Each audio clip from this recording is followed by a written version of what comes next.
Absolutely. You can have a one product store and have a full-time income. Granted, that one will take a little bit longer to get there. You can do it off of one store with 50 products, 100 products, but start with your own website first because that's going to be the only thing you own. You don't own your Etsy store, you don't own your Amazon store, you don't own any of it.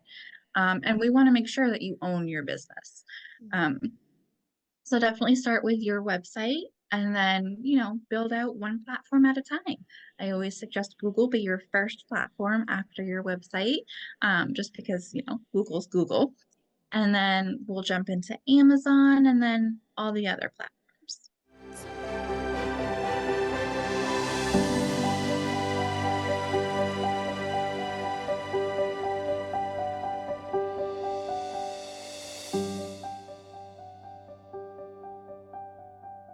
Hello, my loves, and welcome to Create Your Life. My name is Simone Leah, and I am your host. And I am so excited to be here with you guys today because today I had the absolute pleasure of interviewing the amazing April Ritz from Savvy Associates.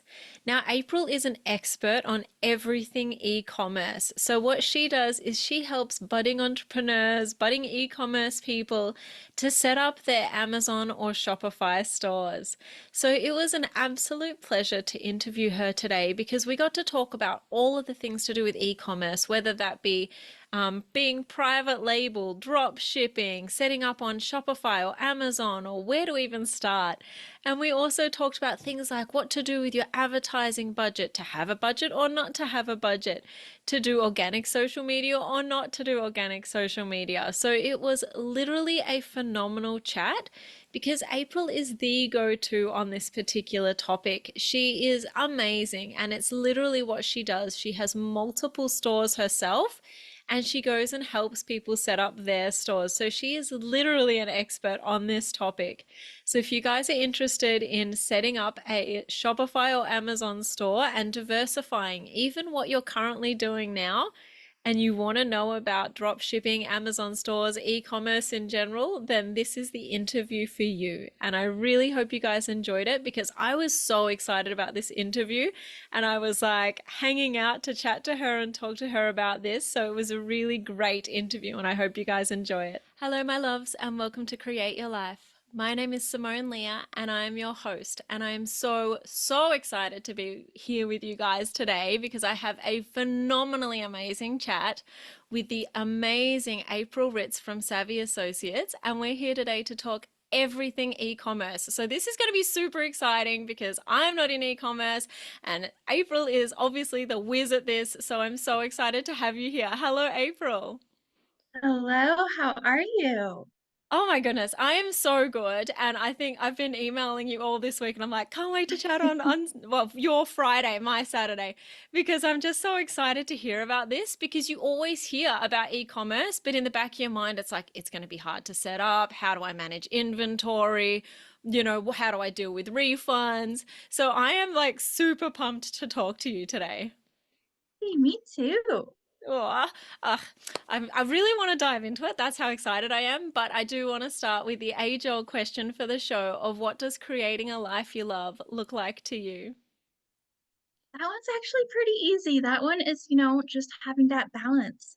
So being with my daughter, being able to watch her grow. I'm a single mother. So, not having that balance of somebody else in the house to take over when I have to step away from work, you know, I need to be there, right? So having that balance of being able to be there with her and not miss out on life with her has just been amazing.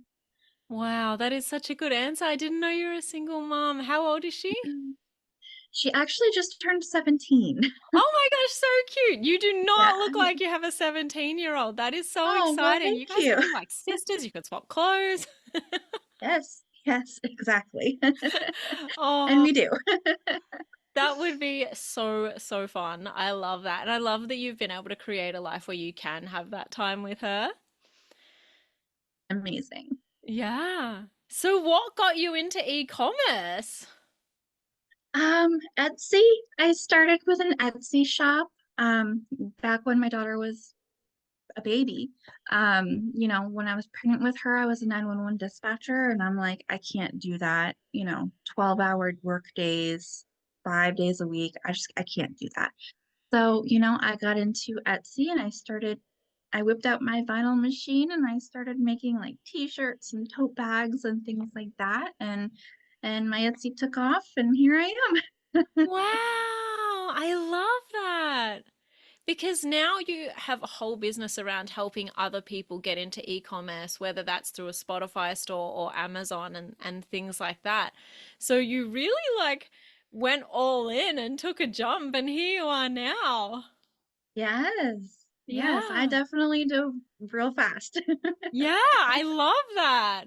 So what is going on in the e-commerce world now? Like, I mean, I would love to talk even some more specifics, but generally speaking, what's happening? Is it Etsy? Is it Spotify? Is it Amazon? Where should we be starting? Everywhere.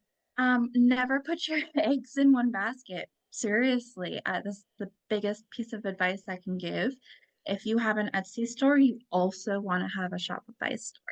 If you have a Shopify store, you also want to have an Amazon store. You want to be selling on Walmart. You want to be selling on Google, Pinterest, Facebook, Instagram, all of it. Don't put your eggs in one basket. Wow, I'd love to know because I just got overwhelmed. I was like, Pinterest, Google, oh my God, Yes. I've already got Instagram and Facebook and there's TikTok and now you want me to add Pinterest and TikTok. Google? Yes. How hard is all of this? I'm going to assume the content's the same on some of these platforms or Yeah. It's actually not as hard as it seems. I know it seems very overwhelming, but it's actually not. Once you dive in and once you get the hang of it and the swing of it, it's actually not hard. Your content is going Facebook and Instagram. Obviously, they're the same, right? Pinterest, your content there is pretty much exactly the same. You just have to change out, your photo for your pin. Google, you don't even have to create content for it. Google creates their content off of your website themselves. So that's just there in the background for you. And then Amazon, it's just data entry. You put your listings on there, you link them to your website, and there you go. It runs in the background. I love this. And Yeah, so, like, I do want to dive into specifics, but I guess the question now is, can someone make a full-time income on one store, or should we have multiple absolutely. stores and 600 products, or can we make an income on 50 products? Or if someone's wanting to get out of their day job and jump into e-commerce, realistically, what can that look like? Yeah, absolutely. You can have a one product store and have a full-time income. Granted, that one will take a little bit longer to get there. You can do it off of one store with 50 products, 100 products. Please don't put 600 products in one store. But yeah, I mean, you can have multiple stores. I love personally to have multiple stores just because if you have them in different niches, they fluctuate because every niche has a season, right? So like your wedding season is twice a year, your pets, it's an all year niche, but they have their peaks throughout their year, right? So that's why I like to have multiple stores because when one is high peak, one might be a little bit lower peak. So they kind of balance each other out. Yeah. How do people go about choosing a niche? The way that I suggest that you do it is to find something you're interested in. I know a lot of people will just pick something randomly because they think it will make them money, but it won't. If you don't have an interest in what you're selling, your customer can't connect with you, so they're not going to buy from you. Yeah. We're all about connecting, right? So we need that. We need that connection. Yeah. We need that tangible because you know how, like, when it used to be, when you would go into a store and shop, you would interact with the cashier or the store owner and be able to touch and feel and smell everything, right? And brick and mortar started closing down left and right years ago. And because we became very digital, we became very online shopping and that tangible aspect anymore. But then the pandemic hit, and that kind of changed things. Stores are still closing even more. We're shopping online even more. But now we really need that connection and that tangible feel. So if you as a business owner don't have that connection to your products, you can't expect your customer to. So Yeah. they're going to pass you by. So definitely pick a niche that you are interested in. That way, you bump those conversions up. Yeah. No, I love that. And I guess that also helps with making content. Yes, exactly. Exactly. So we do here, I don't know how much the audience knows about e-commerce, but there's obviously drop shipping or, you can have a private label, which I'll get you to explain some of these things. Should people be picturing having a garage full of stuff or what can they do there? Hopefully not. Hopefully not. Yeah, we kind of want to avoid that. I mean, yeah, if you're going to be a handmade maker, or if you want to be a wholesaler, especially if you're in the clothing industry, wholesale is probably going to be better because you can private label it. Um, but yeah, we try to avoid that with the drop shipping. It's the easiest way. Plus you can travel and still work and not have to worry about standing in line all day. We definitely don't want that garage full of stuff. No, exactly. Well, how do we go about finding someone to work with who we can get our products from then? For example, just so the audience knows, obviously I'm in Australia, you're obviously in America. How would someone who's, say, in Australia find someone good as a supplier who can supply to an American market if I'm never seeing the product? So what I do is I do a lot of research before I use a supplier, like 2 years worth of research. So I find a supplier that offers wholesale and I talk to them. I just send them an email or I call the owner or the marketing person or whoever, and I ask them if they offer drop shipping or anything like that. And if they do, I'm like, okay, great. And then I'm a customer on their website and I use my daughter's name. I use a different address and I order a product. Oh, cute. And I do that 6 times. I do one order every 3 months for 2 years. And that way I'm testing out their customer service because I'll always email them about the product after I get it or before I get it. One of those items I will process a return on just to see how the return process works.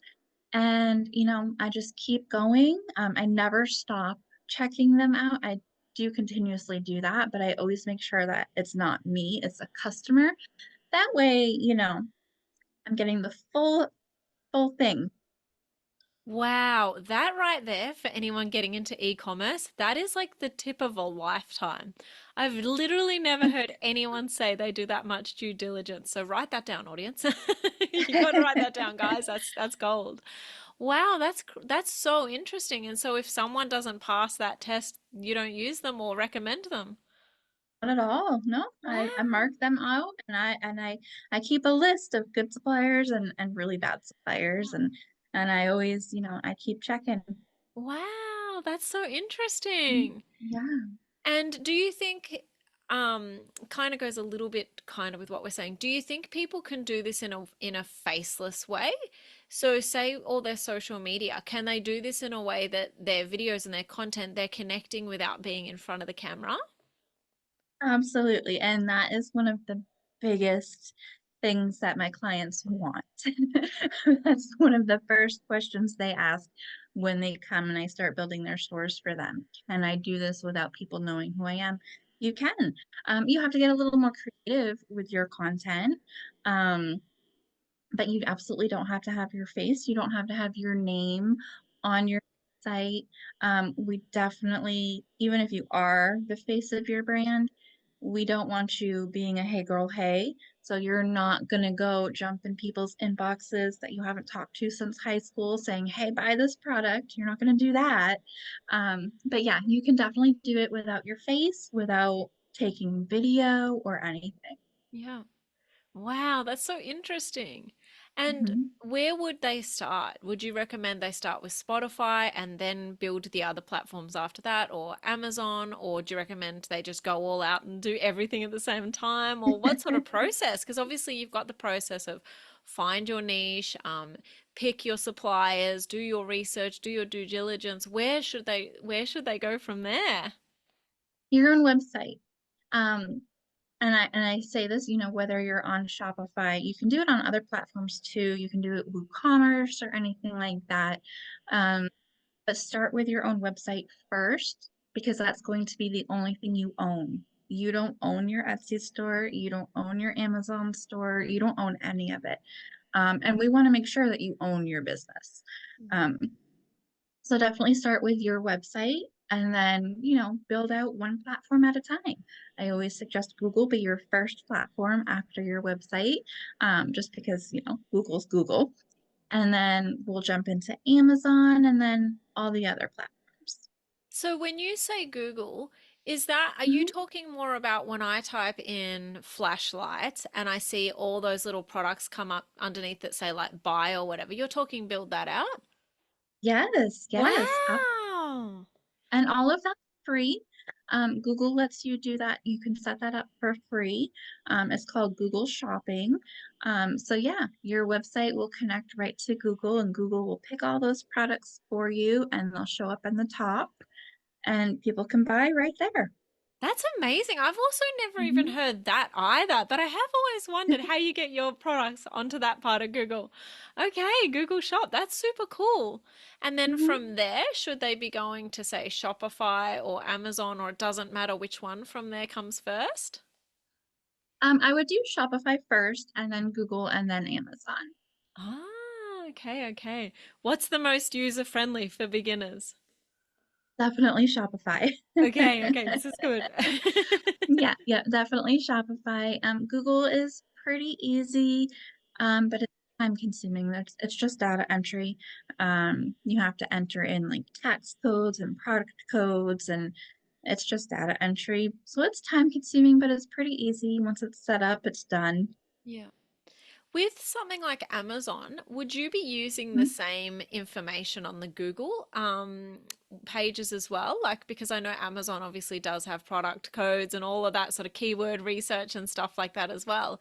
Would you be just using that same content across the platforms? Yeah, you'll be using that same content. And that's part of one of the reasons why we want your website first, because that's going to be the bulk of the content, and your Amazon and your Google and everywhere will pull from that. Yeah. Um, so Amazon is going to need more information than Google needs. So the more you have on your website, the easier it will be to get your listings up on Amazon. Yeah. Amazing. This is so interesting. Okay, so we've got the products now. We've uploaded them to our platforms.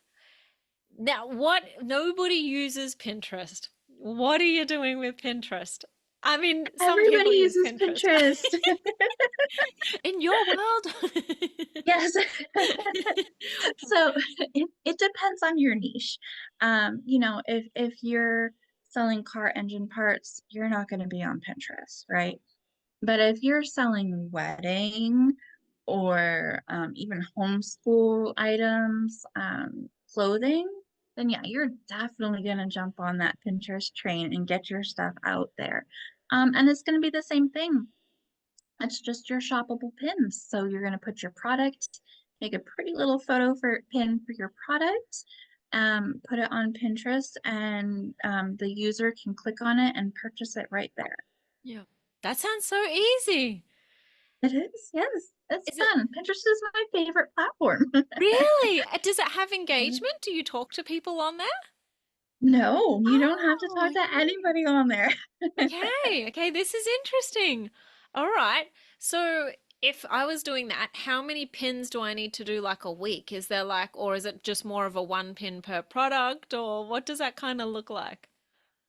Well, Pinterest algorithm changes a lot. Sometimes they like you to pin a whole bunch, and sometimes they like you to paper it off. I try not to do more than 10 pins a week, especially if you're a new account, because they'll kind of, say what's going on here. But yeah, I mean, you don't have to do a lot. just stay consistent. The thing about Pinterest is it's a long game. So if you're pinning something today, you're probably not going to see return on that pin for a few months. Um, because the way it works is people, like, for example, when they get engaged, they start pinning all the wedding stuff, right?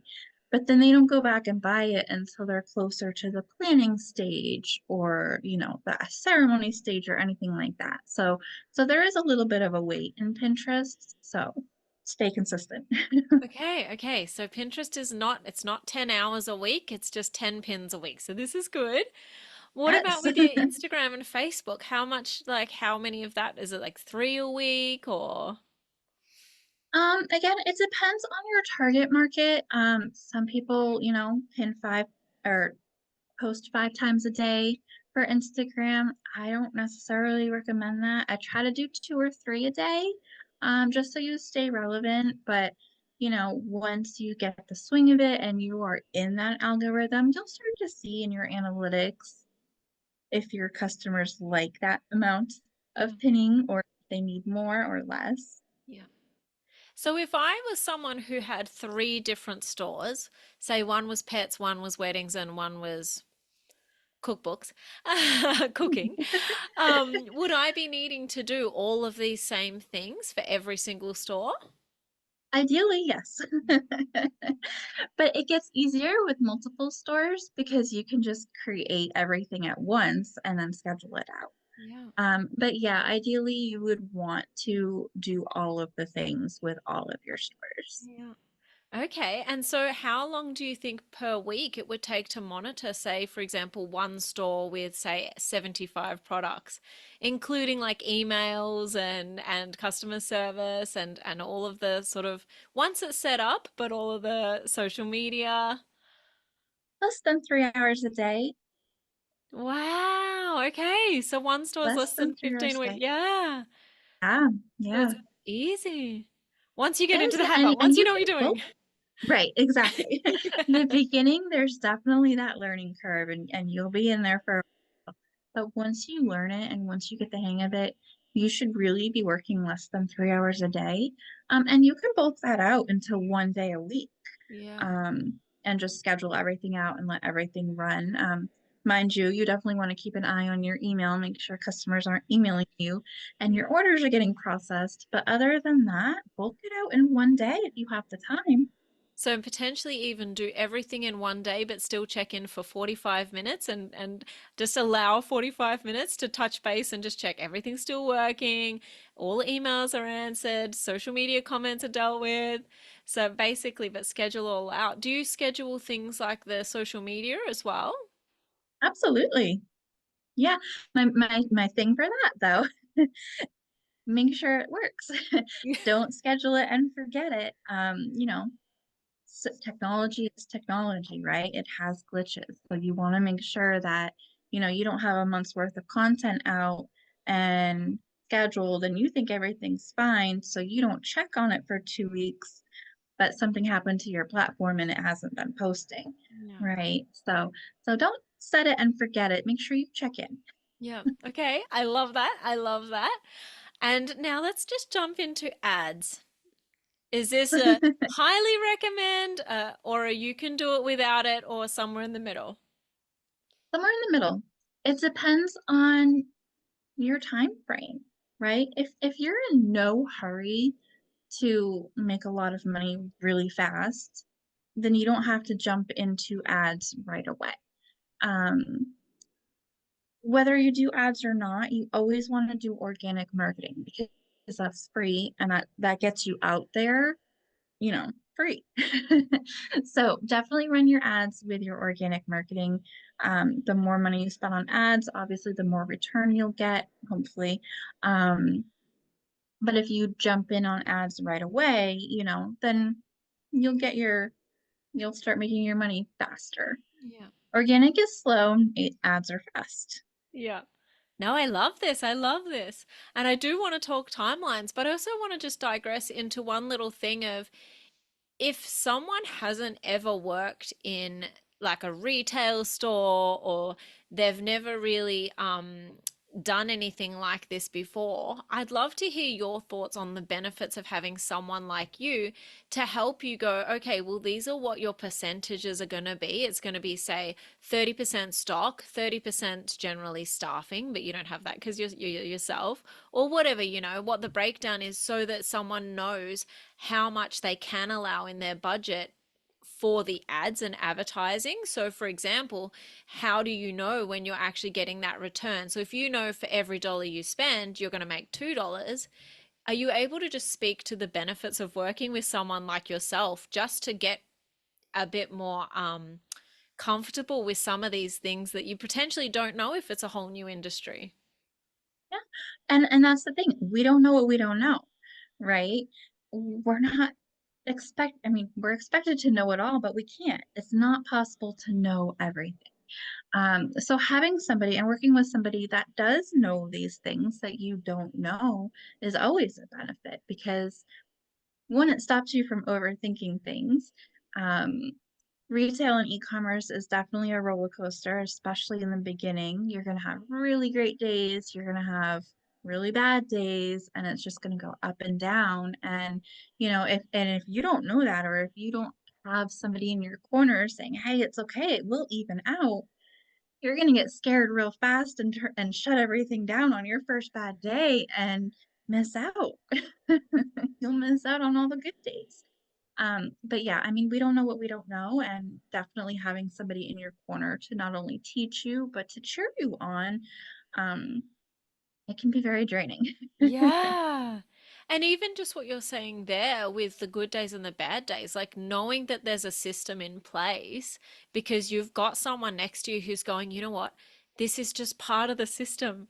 We just keep going and eventually the system just kicks in all on its own. Like it's a lot now, but look back in a year and a half and you'll be amazed at what you've learned, but also what you've achieved. You've just got to ride through these little days of doubts or a little bit less sales or not necessarily understanding this piece of data, but now you have, so you're going to grow exponentially just from that 1%. And having that person beside you, I think, when you're going into something like e-commerce and you're dealing with suppliers that you don't know personally, you might even be in a different country to them, that would make such a difference just having someone support like that, I think.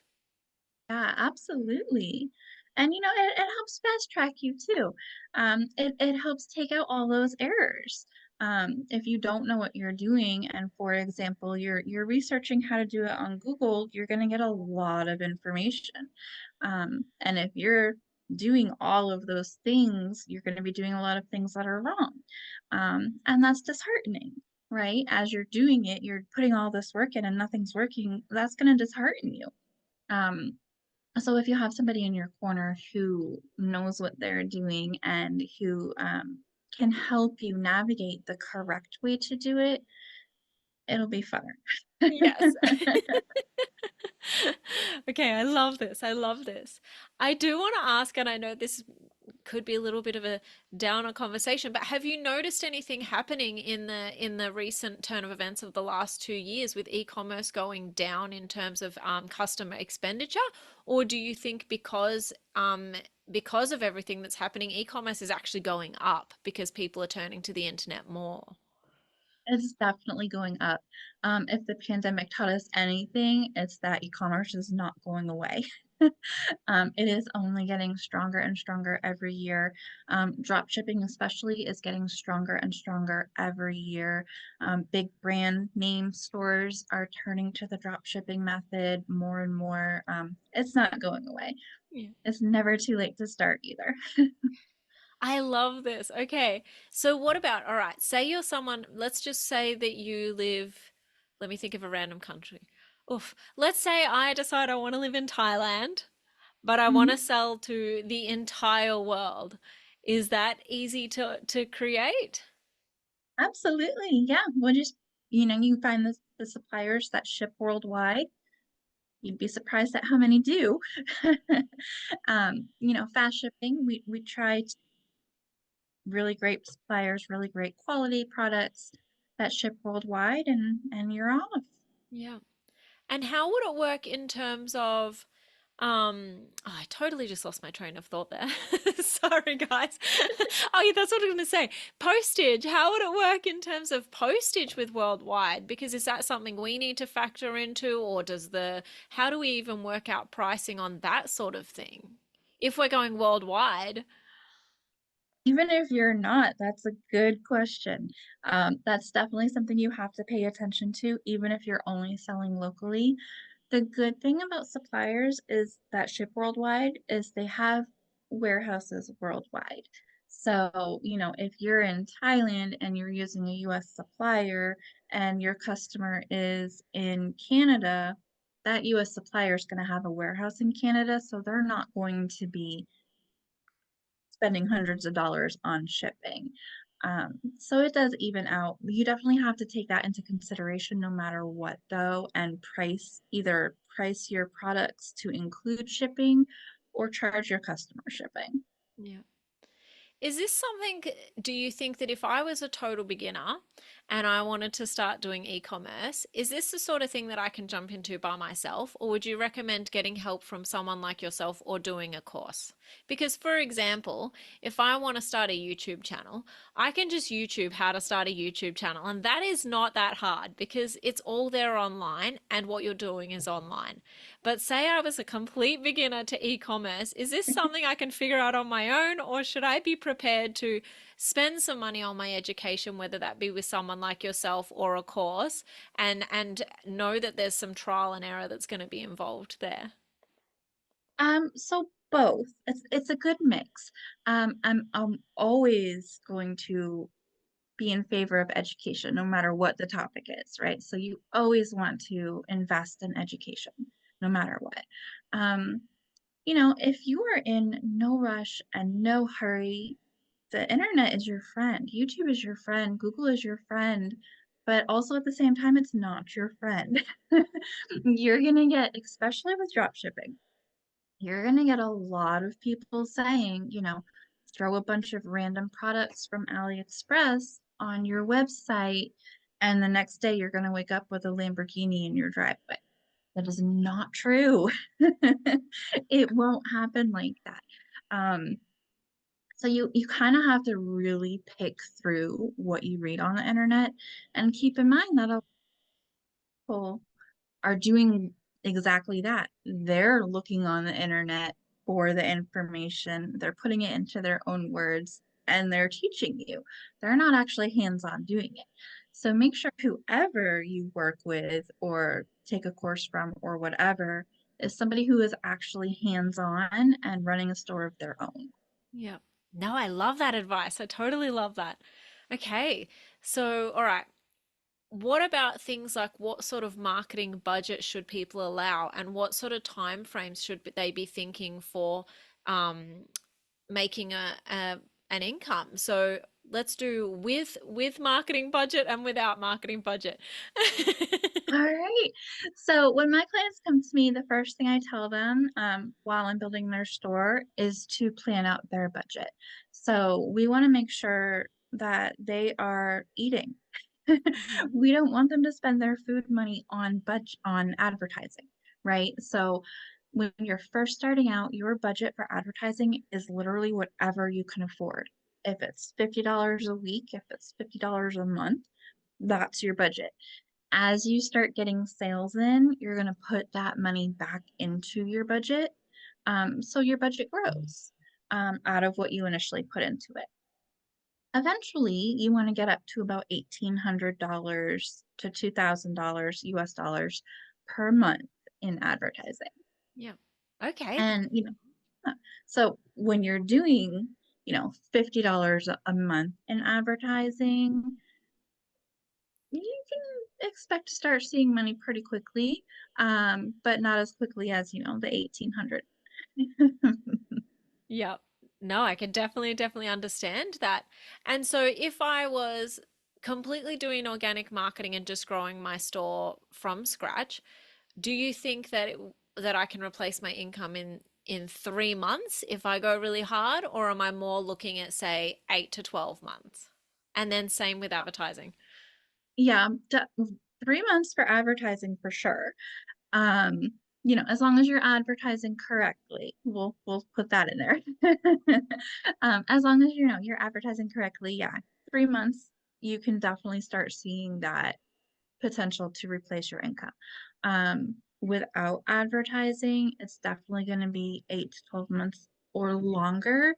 And that's with you hitting the ground every single day and definitely working more than 3 hours a day. You are going to have to really be putting yourself out there. Yeah. So this is good. So anybody who's thinking about this, if you don't have a budget and you can't start advertising straight away, there is still hope there because you can just swap that advertising budget for your own time. So there is still hope. You can still Absolutely. start low and replace your income in about 12 months potentially, depending on how everything goes and if you're getting the advice to make sure that you're doing it all correctly. Yeah. And like, what would the costs be to set up a store? Like, just like in terms of checking stock and setting up domains and stuff like that, is the entry point to get in very high or? If you're doing it yourself, like if you're starting this on yourself and you're doing everything yourself, especially with drop shipping, that's the beauty of it. There's basically no cost. You don't have to pay for your products. The only thing you really have to pay for is your domain and your email address, and your website. Um, you know, I recommend making sure you have all your bases covered legally. So I want you to legally register this as a business, and do all that too. Um, I'm just a firm believer in overprotecting yourself. But you can always wait until you start making money to do that. That's totally fine. You can definitely start this with less than $100 US dollars, and hit the ground. Amazing. Now, what if you're already an entrepreneur? Is this the sort of thing that you can do as part of your diversification portfolio for your own business? So, if I'm already doing my own entrepreneurial thing and I've got my clients, say I'm a coach, because that's a lot of the people who are listening to this podcast are going to be coaches. Say I'm already a coach, is getting a Shopify or an Amazon store something that I can realistically just have as a separate asset that isn't going to drain all my time once it's set up? Is it something that I can realistically go, this is a great place to put my money and build more assets? For sure. And again, that goes back to not putting all your eggs in one basket, right? So, we're all about multiple streams of income. We definitely want all of those things. Um, I have a lot of clients who are coaches, and what we do is we find a niche that fits in with their target market that they already have for coaching. So, for example, if you are a health and wellness coach, we're probably going to put you in the self-care niche, whether it's beauty or meditation or whatever. We're going to put you in that niche, and it's pretty much going to run in the background because you're going to, bounce off of your target market that you already have in your pocket there. Yeah. No, I love that. I love that. I would also love, and this is going to be a random question, what are some random stores that you've set up? Has there been anything that you're just like, this was weird, but I'm into it? Like, has anyone come with any weird requests? Um, no, not that I can think of. Everything's been pretty straightforward. I I mean, I did put together a prepper store, which to me personally was a little weird just because of the way we did it.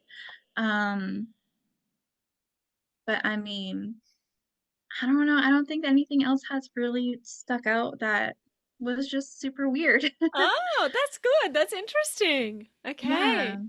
And then I'm guessing, obviously, because as you said, the best store is one that you're actually interested in, that you could pretty much set up a store on anything and it's not going to make a difference. Like, there's no niches that are bad niches. It's just pick one that you're interested in. Yes and no. I mean, some niches will definitely require more work. For example, baby niche, that's a very hard niche to break into. If you come to me and really, really want to be in the baby niche, I'm gonna say that's great. We can do that, but you're definitely gonna have to have advertising money and a lot of it. Yeah. So there are some things like that, but yeah, as long as you're interested in it, there's really not a bad niche. Oh, I love this. Okay, this is great. This has been so, so good. Okay, so if someone was wanting to start getting into e-commerce and drop shipping, actually, I should just quickly ask you before this question, just in relation to putting your own branding on labels, is that hard to do? No, that would be private label. You can't do that with every niche. You can't do that with like car engine or car parts, you know, things like that. There are some things you can definitely do. You can do it with clothing, you can do it with skincare, yoga equipment, pet products, just to name a few. Um, so yeah, that's going to be the same. A lot of those suppliers also offer drop shipping as well. So that's a lot of fun. But yeah, you can definitely do that, and that's great too. Okay, I love that. I love that. Just in case, because I Mhm. want everyone to feel like they've listened to this interview and got a really good understanding of kind of the beginner's guide to e-commerce, just answering all the questions that everyone can kind of think of and want to know the answer to. So I really appreciate that. If someone did want to Absolutely. get started tomorrow, what do you think your top three tips would be to starting an e-commerce store? Definitely think about your niche. Make sure it's something that you don't have to be passionate about it. You don't have to live and breathe it. But if you can talk about it for 5 minutes without thinking about what you're saying, that's a good sign. So that would be definitely something. Think about your niche. Your website, you want to have a website. Definitely make sure your website is legally compliant. And what that means is you want to have your privacy policy, your terms of service. You have to have a physical address listed on your website. And we don't want you to put your home address, even though you're working from home.